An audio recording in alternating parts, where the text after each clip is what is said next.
Okay, so the last impact of Spanish colonialism, I sort of mentioned in passing last time, but just sort of to tie all this together, is of course Catholicism. The Catholic Church comes in as almost part sponsor of the entire sort of Spanish colonial enterprise. And the end result of all of that is you end up with a very strong sort of Catholic presence all throughout Latin America. In fact, that might be one of the huge distinguishing factors between basically Latin America and further north is the lack of what you might call a Protestant alternative to Catholicism. And this has a whole mess of complex scenarios that come into play because the Catholic Church had a very complicated relationship with your elites in Latin America, because again, your elites see themselves as European. The Catholic Church sees itself as European to all intents and purposes at the time. And so they see themselves sort of co-partners. Having said that, just as in Europe, what the Catholic Church wants, since it's a religious institution, isn't necessarily aligned at all with what political entities, especially the King of Spain as a military political state wants. And when the two start to diverge, especially in the 1700s, when Spain quits being the sort of huge sponsor, if you would, of the Catholic Church, and that moves further east into, sort of Central Western Europe, then at that point, what you start to get is what the crown wants, the Spanish king wants, tends to be more and more separate from what the church wants. And on the other hand, what you get is, in much of Latin America, this varies tremendously from place to place, is that the ruling elites in Latin America, both in the past and in many cases still in present, still see themselves as tied to the Catholic Church or sponsors of the Catholic Church. Because you have to remember, in the Catholic tradition, that's true here as much as anywhere, the church depends on donations. So you need the elites to support you because the elites are the ones that can fund the church. The elites are the ones that can fund the religious orders, that can fund the various festivals or whatever else is the church wants to do. It's generally going to do that through donations from the local population. And in Latin America, that's going to be your elites because a large part of the population basically has nothing. So, right from the get-go, there's this very sort of complex economic, religious, spiritual, political mix that taking place. And in the 19th, 20th century, this becomes very complex because in the 19th century, when you start to get the moves throughout much of Latin America for independence from the collapsing Spanish colonial state, what you oftentimes get then is these sort of local elites, you might call it sort of the Colombian elites or the Ecuadorian elites, the Peruvian elites, then sort of approach the Catholic Church. And the Catholic Church finds itself caught between a rock and a hard place. It originally was there by virtue of the Spanish Empire. It saw itself as a co-partner in the Spanish Empire. It really wasn't all that thrilled with a bunch of independent countries.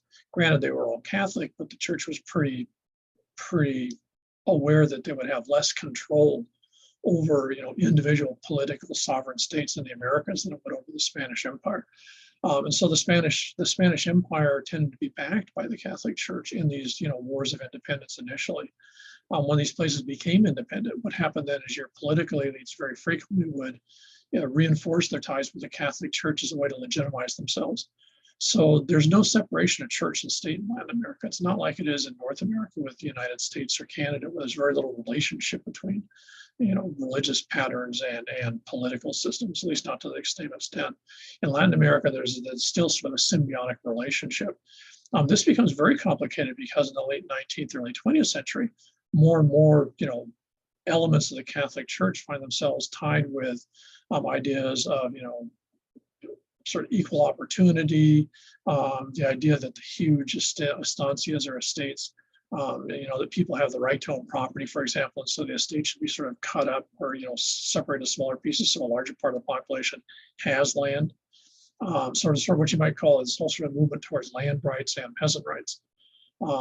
And this ends up in a really sort of weird scenario, which you can see a little bit in that Colombia video, where the elites that used to, in many cases, still are very conservative. They're very Catholic, but they find themselves in a situation where they're fighting against the Catholic Church, and the Catholic members of the Catholic Church frequently find themselves as aligned with your majority Indios population against the very elites that sort of, kept them in power, kept them in religious goodies for 300 or 400 years. There's been an enormous number of Catholic priests and nuns and such killed in various areas of Latin America, Colombia probably most famously, but also Nicaragua, etc., where killing members of religious orders or killing members of the faith, the Catholic faith, is part of this sort of reaction of what the very conservative far right elements in a lot of Latin America see as sort of the church selling them out. So the Catholic Church in Latin America is a very complex phenomenon. The current Pope, of course, is from Latin America, and so this makes for a very complicated relationship because the Latin American population is your biggest single constituency in the Catholic Church. And it's also a huge amount of the Catholic Church wealth still comes from Latin America. So they got to be very careful how they play that card or who they back or who they support. Just because it's such a complex game. The day that the Spanish Empire said it is, and this whole area just sort of hop to, is long gone. There's all sorts of the stamps of similarity, these pervasive pattern of Spanish, for example, the fact that in much of Latin America, the dialect of Spanish that you speak is a direct reflection of your socioeconomic status. And if you speak only sort of Castilian or, what you might call mainland Spanish, and you don't speak any of these local languages, Aztec or Michoacan or whatever, then that basically, identifies you as part of the elites. If you speak a, Mayan, for example, and you only speak some Spanish, that immediately defines you as Indian. So to a much greater extent than in North America, dialects of a language have become really, really, really important markers of socioeconomic status. In the United States and in Canada, dialects tend to be reflective of where you're from. And to a certain extent, they're reflective of socioeconomic status, but it doesn't tend to be very comprehensive or compelling. That's certainly not true in Latin America. Now, of course, the exception of this would be Brazil, because, of course, that's the Portuguese that take over Brazil. And it's the Portuguese that run Brazil, pretty much in the same period along with the Spanish. In fact, I think slightly longer. I don't remember exactly. It was a little less fraught, but it was exactly the same model. So again, what you have is the very small country of Portugal runs this enormous area. You bring in parts of the population, but they have their own version of the Spanish sort of estancia system or the hacienda system. In the same way as the Spanish Empire, the Portuguese Empire, the King of Portugal owned the property, not the landowners. So you're always having to PR yourself. So again, you have this idea that if you're part of the elites, you send your kids to school in Portugal, usually Lisbon, or at least you send them. And of course, this is still very true in Latin America today. Come think if you want to ask folks that are from that group. If you find someone in Latin America, whether it be from Mexico or whatever through Latin America, their kids went to finishing schools in Europe, especially in Switzerland or France, then they're part of the uber elites. Not necessarily because they're hugely expensive, but because, again, even down till today in 2022, your elites throughout Latin America see themselves as Europeans who happen to live in Latin America. They don't really see themselves as Latin Americans. So your really elites in Peru or Brazil or Colombia, on one hand, they've been in those countries for hundreds of years, and those places have been countries for going on 200 years. But they don't really see themselves of the country. They see themselves as Spanish heritage. This makes for a vastly different view than what you find in the United States. It's a little bit similar to what you might find for sort of English-speaking Canadians, or somewhat a little bit of that.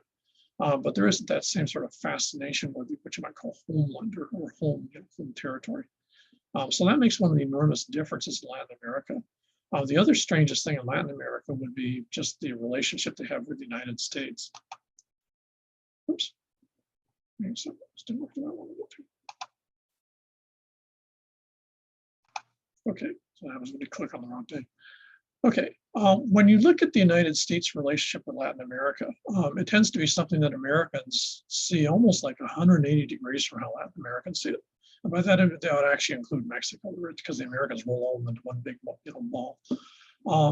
Now, the strange thing apart this, which is one of those things that Americans tend to be totally unaware of, and yet it has a huge impact on the way that Americans are perceived in Latin America. This doesn't include Canadians. Canadians have a much more relaxed, comfortable relationship with the rest of the countries in the Americas than the US does.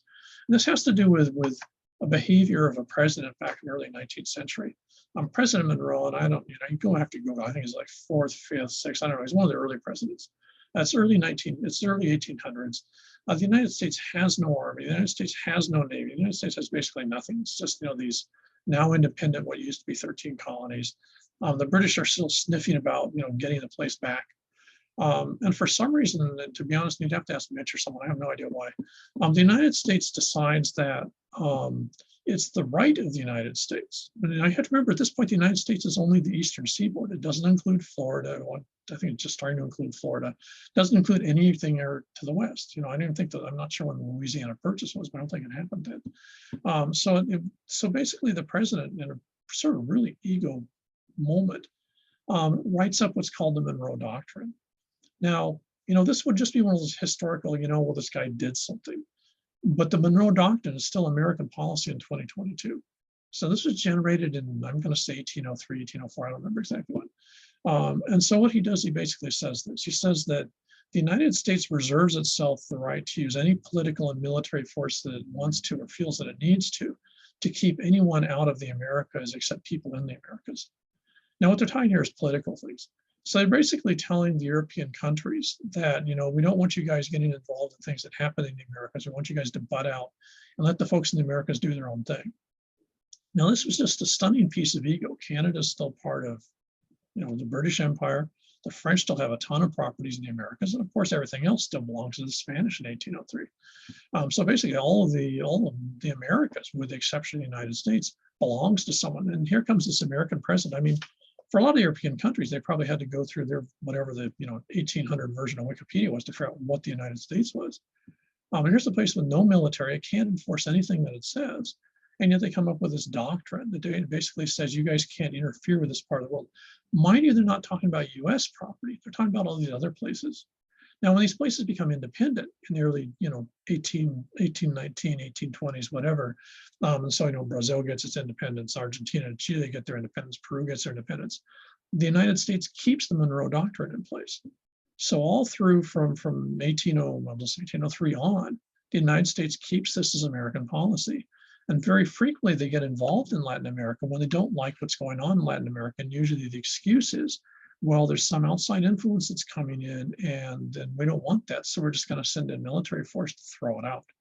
Now, there were exceptions. The French come and invade Mexico in 1860 something and actually take it over for about 5 years. The United States, of course, was in the middle of the Civil War. When the Civil War ends, the United States masses large military forces on the border of Mexico and tells the French, get your butts out of here. Turns out the United States really doesn't have to do anything because the Mexicans rise in revolution and throw the French out themselves. But the United States was involved in tons of military enterprises in Latin America. And usually the excuse was that Europeans were fiddling with what the United States termed Latin American affairs. And so the United States feels it's entirely within the Americas' right to invade an entirely sovereign foreign country because we don't like the way things are going there, which is really weird by standards of any place else. No one would put up with that in Europe. That would be another world war. Even in Asian places like that, you do stuff like that and people, go absolutely nuts. And we not only have done it in the 19th century, you'd have to Google how many times the Americans invaded Latin America in terms of interfering with their affairs. But of course, I think I mentioned last time, you have Grenada in the early 1980s, I think, and then you have the invasion of Panama, I believe in early 1990s. Which again is invoking the Monroe Doctrine. Most famously, of course, this would be the basically sanctioning of Cuba or isolation of Cuba, which also almost led to a world war because the Russians were providing military arms to Cuba. I mean, we provide military arms to Ukraine or anyone else, and everyone else does that, but you can't do that in the Americas unless you get U.S. approval, or the United States can declare war on you. So the Monroe Doctrine is a really weird piece of political logic. And it basically, right from the get-go, at a point in time when the United States was just, a little Manini place on the Americas, basically sets the United States up in a position where we basically say, almost in like a colonial fashion, we basically control the affairs of the rest of the countries in the Americas, or we give ourselves that right. Now, mind you, they were never involved in this. No one ever asked them. No one's ever asked Argentina or Peru or anything, hey, do you think the Monroe Doctrine is a good idea? Because they would just basically say, absolutely not.